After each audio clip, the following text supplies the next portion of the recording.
abusuafo ahaya Ayekoba TV medin di Ayekoba enne mate asembi ama me ho adwurime ena me se me ne mahwefo ne metiefo ibeba abebobo ho etimi pa chawo on subscribe we na subscribe na share we adwen kire adwen eni ba akofo tiri obi a woni de eye abusua oyere okunu ne mma ne tifie bema no a pretend sami so many years se neni efra abusua won chen maame ene abusua kakra e ben ne de omunim se bema eni efra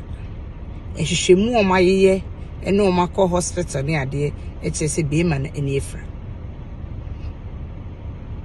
ne yere no adamfo a oben no die bema na timi aka kire ne se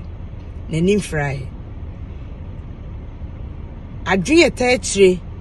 enti ode yesa no minim se no de oka kire ne de adamfo no o kire mu kire no de a minim na emom de minim ne se ana amate ne se bema na ka kire ne de adamfo no impo eden ne betimi abase asem wi ubetimi obema betimi atena fie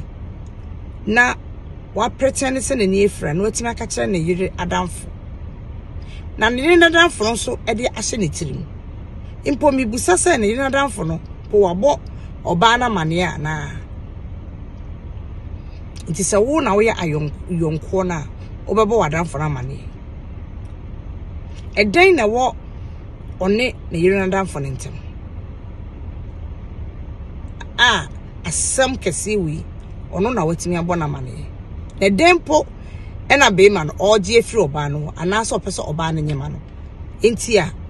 ose na ni efra na nso na ni mfrai abusua we eyasem sebe menu mienu yesua de ye besua bi efri oba no adamfo no ho sen na yonko tie na yesua bi nso efri bema ne ho sen na wo na wo yere atifie and then udi niemasie wo yere ana enti wei eyasem a abeto manim nam se da bi me ne mahwefo ne metiefo me nkoa me ntimi enje enta me ne ese ense me ba na wo so be kire wadwe enti me pa cha video ani twa so a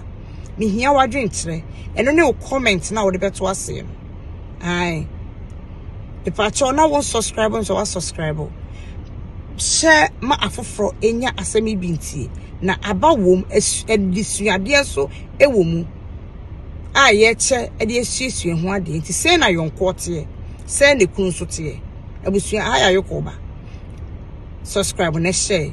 da foforo ye de foforo ye besi bia no ye de bebrem mo ma bai.